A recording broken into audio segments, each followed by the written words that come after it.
remember the smile, though you never saw it clearly. It was not meant for you, it passed through you, like light across glass. You felt warm, then hollow, and later, ashamed for feeling warm at all. There was a moment small, forgettable when her gaze paused, just long enough for you to wonder, did she see me or weigh me? You didn't ask, you performed. That's what men do when they believe in the promise behind a woman's eyes. But what if there is no promise? What if that gaze is not a doorway, but a mirror, and the smile, not an invitation, but a test? You still remember the way she watched you offer your strength like a wrapped gift. You thought giving was love. She thought taking was power. You think she wanted comfort. She only wanted confirmation. Now, something quiet in you wants to know, what if her tenderness was strategy? What if every test was pleasure? No one warned you that affection could be a hunt, or that the one bleeding might not even realize it's his blood drying on the floor. She smiles, but only to see if you'll kneel. What you mistake for affection is a measurement of your obedience. She does not test you to discover your strength. She already knows you are strong. That's not what she's watching. She is watching how quickly you spend that strength to please her. She watches how fast you lower your eyes, how soon you soften your voice, how eagerly you offer protection when no threat has been named. The test is not for survival, it is for surrender.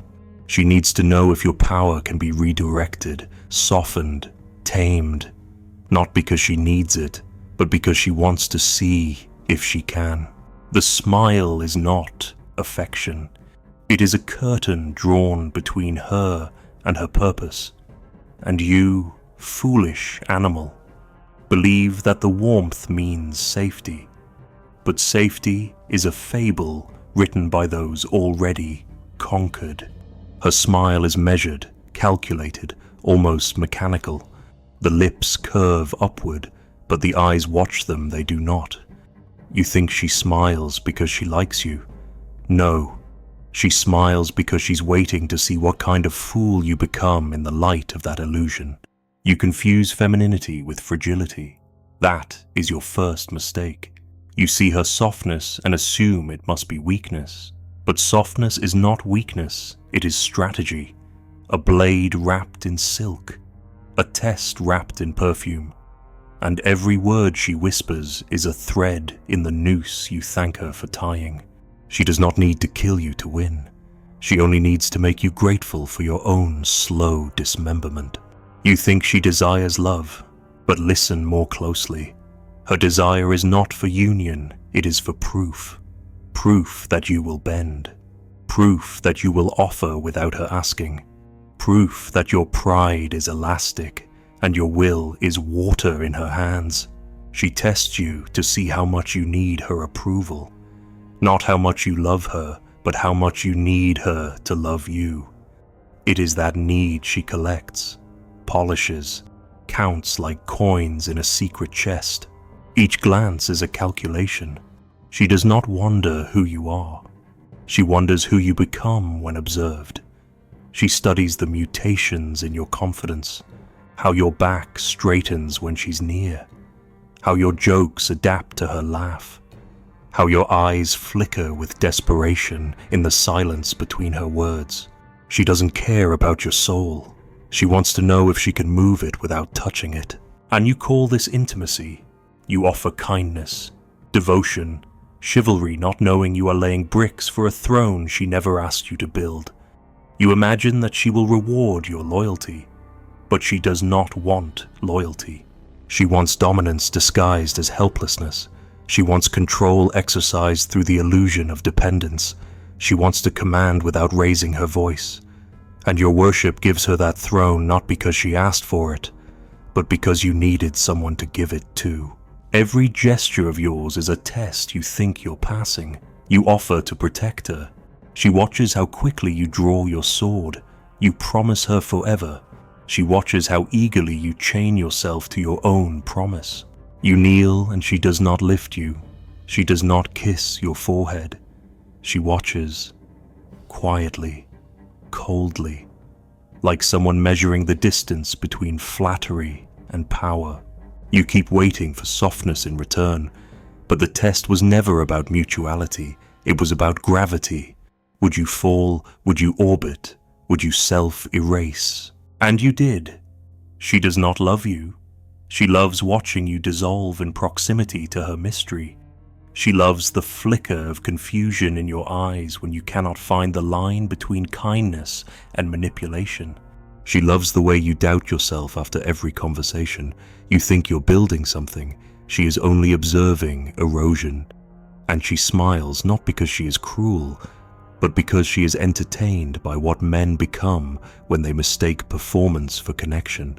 There is no malice in her, only instinct.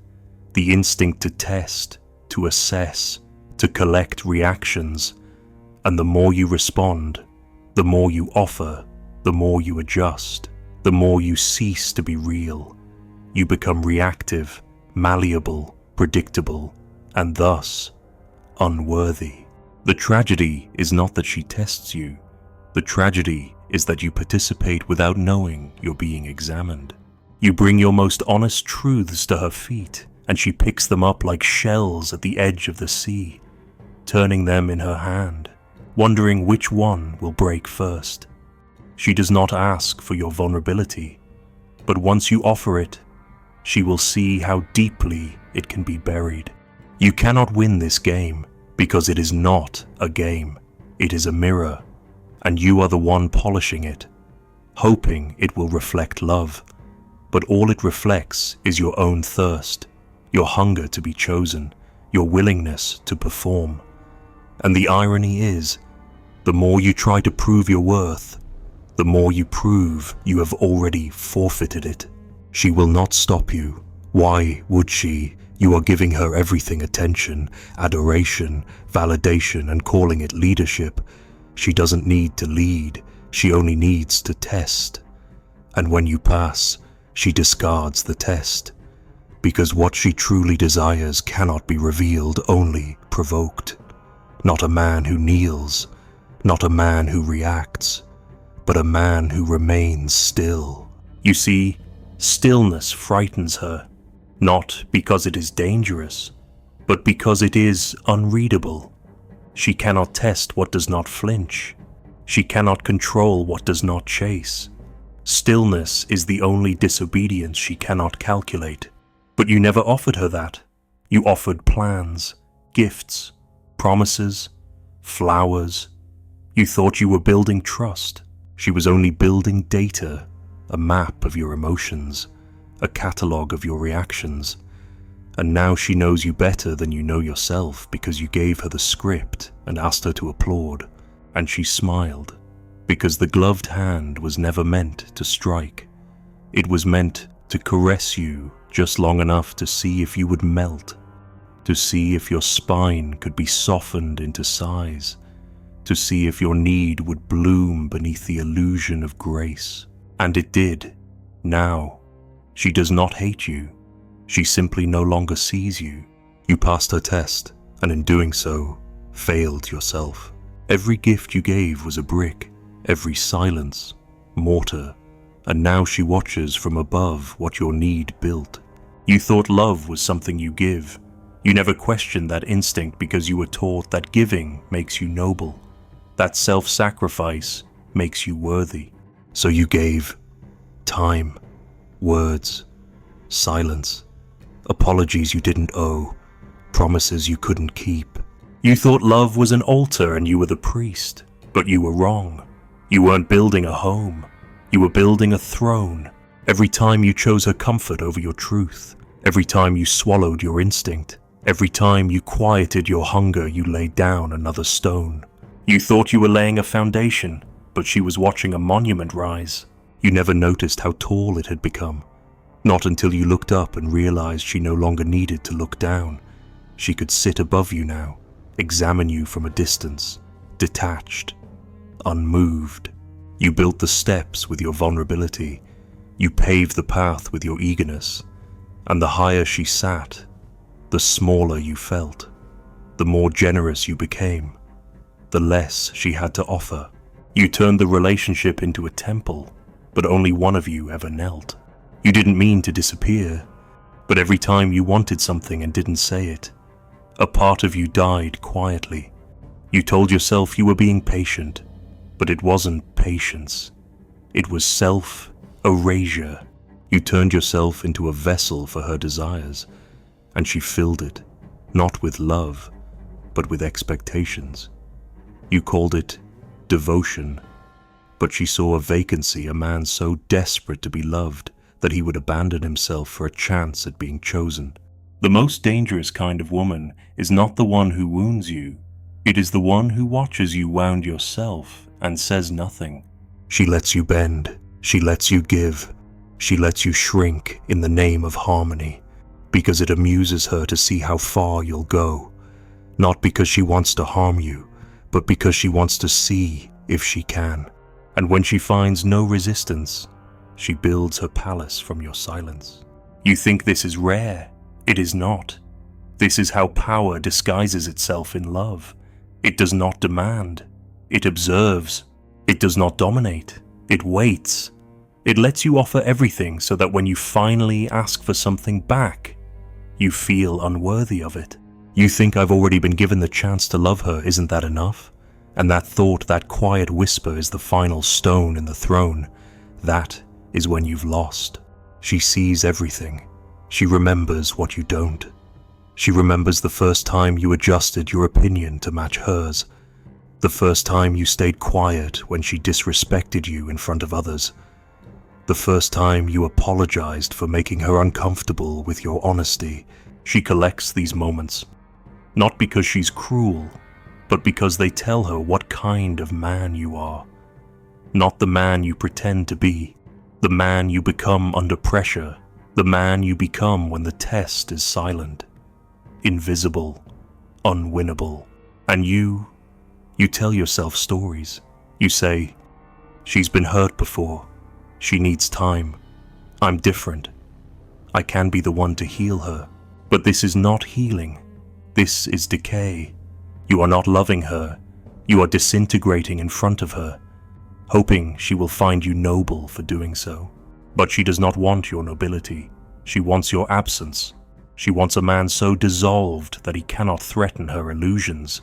You think she wanted your heart. No, she wanted your hunger, the raw, desperate part of you that would crawl toward affection, that would trade dignity for attention, that would call her indifference mysterious, that would interpret her coldness as depth. She didn't need your love. She needed your thirst so she could stand above it and call herself rain.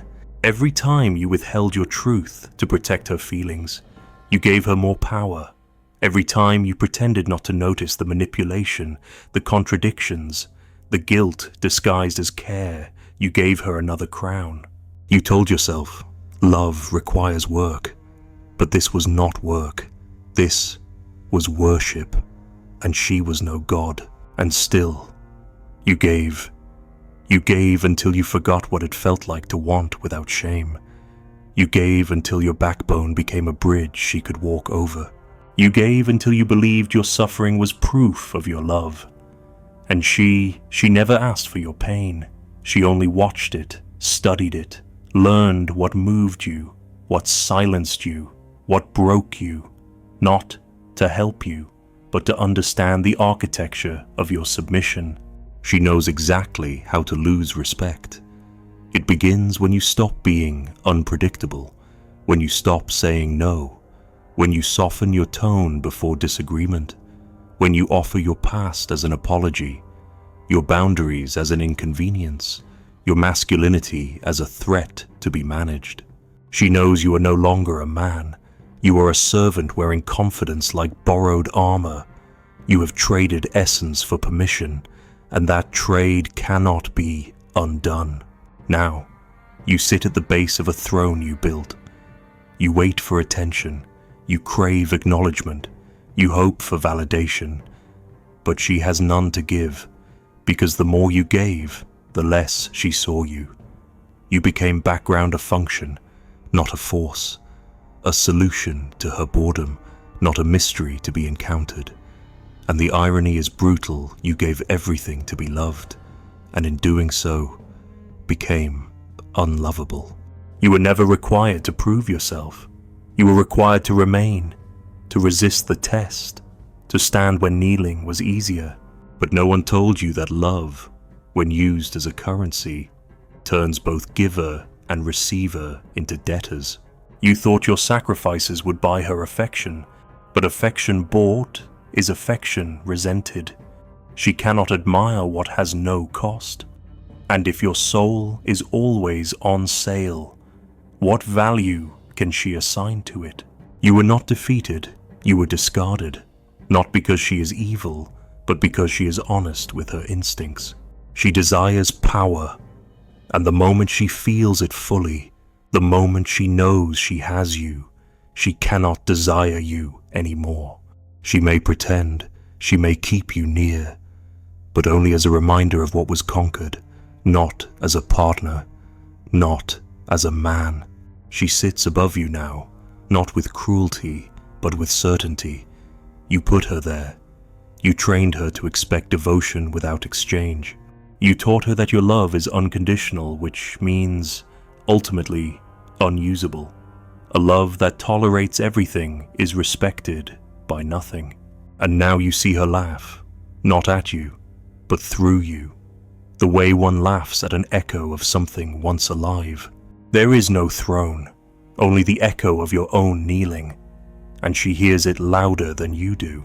You wonder if it's too late, but that is not the question.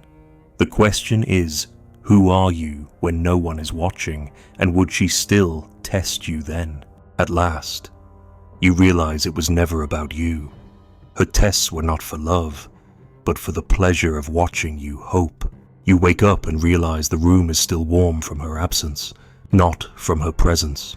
No, she has long since withdrawn the self you once chased. But the air still carries her weight, not as a body, but as a verdict. And the bed, now cold and vast, stretches like a question you no longer know how to answer. You look at the ceiling, you remember her silence.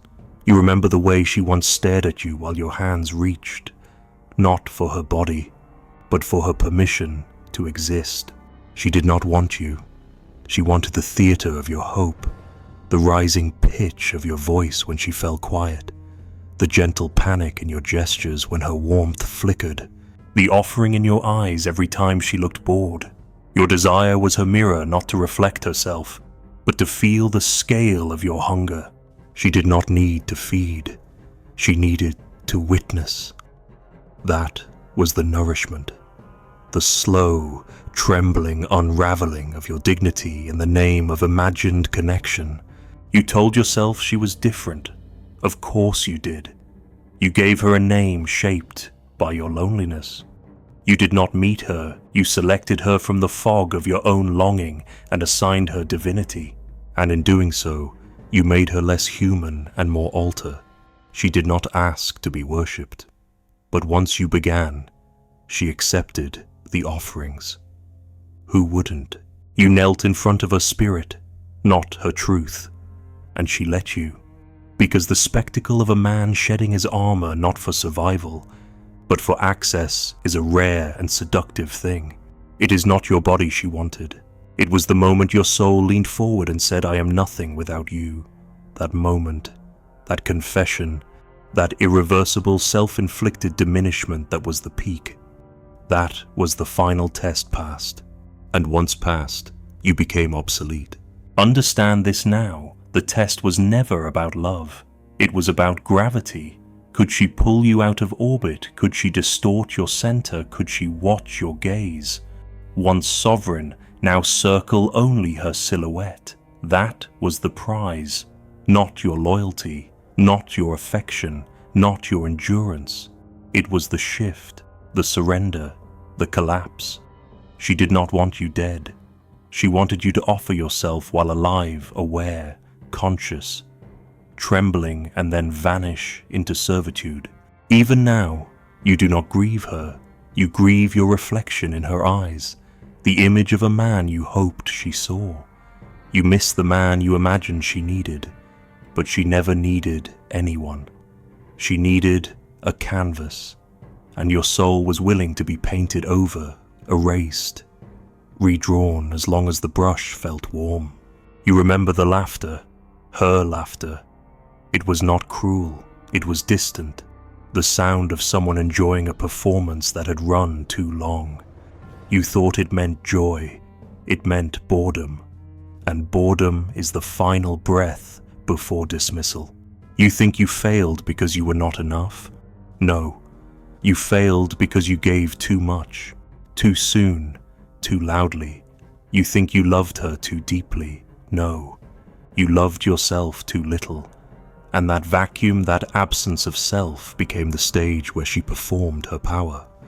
Her gaze did not contain mercy, it contained measurement. You think she punished your honesty? No, she simply had no use for something she did not need to earn. Now, the bed is still, the air carries no perfume, the echoes have faded. But the lesson remains, not carved in pain, but in the absence that follows it. You were not abandoned. You were studied, tested, found malleable and left, not in anger, but in indifference. And that, you must understand, is the deeper wound. Indifference is not the opposite of love.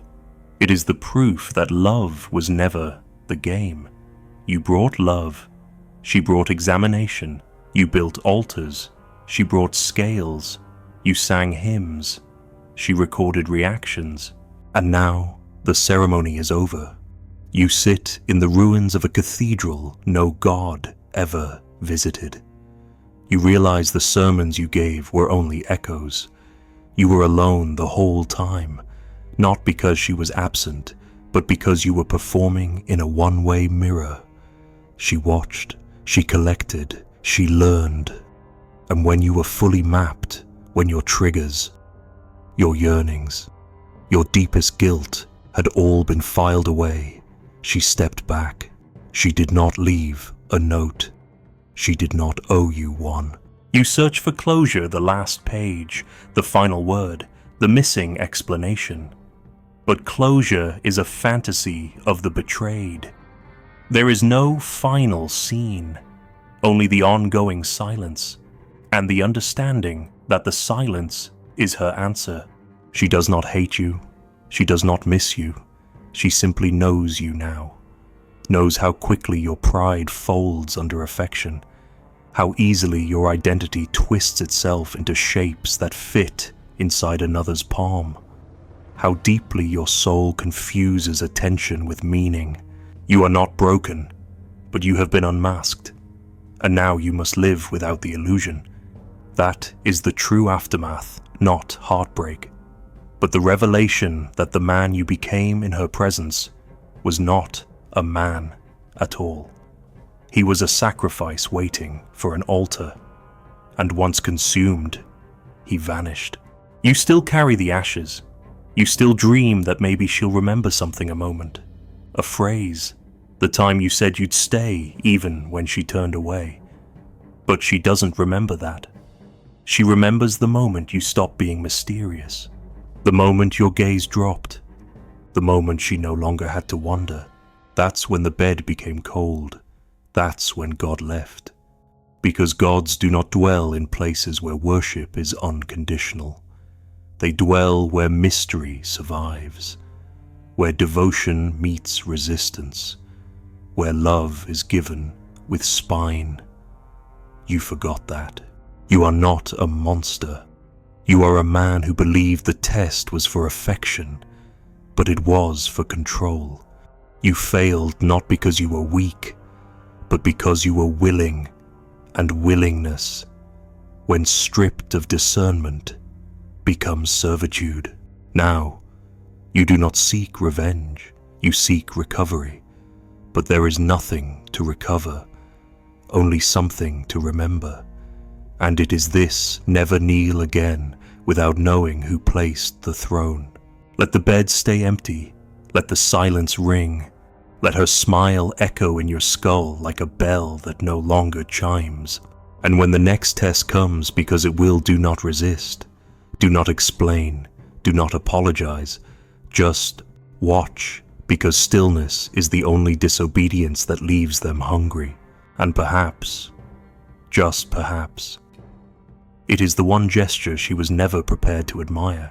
She once stood in the doorway, her hand on the frame, as if considering whether to stay. You remember the way her shadow bent across your chest like a blade without sound. She didn't speak. She didn't have to. The test had already ended, long before that night. And you, still hoping for questions, never saw that the silence was the answer. Now, in the quiet, you hear it differently, not as abandonment, but as judgment. She left, not because you failed, but because you passed. The throne is still there, but no one sits on it.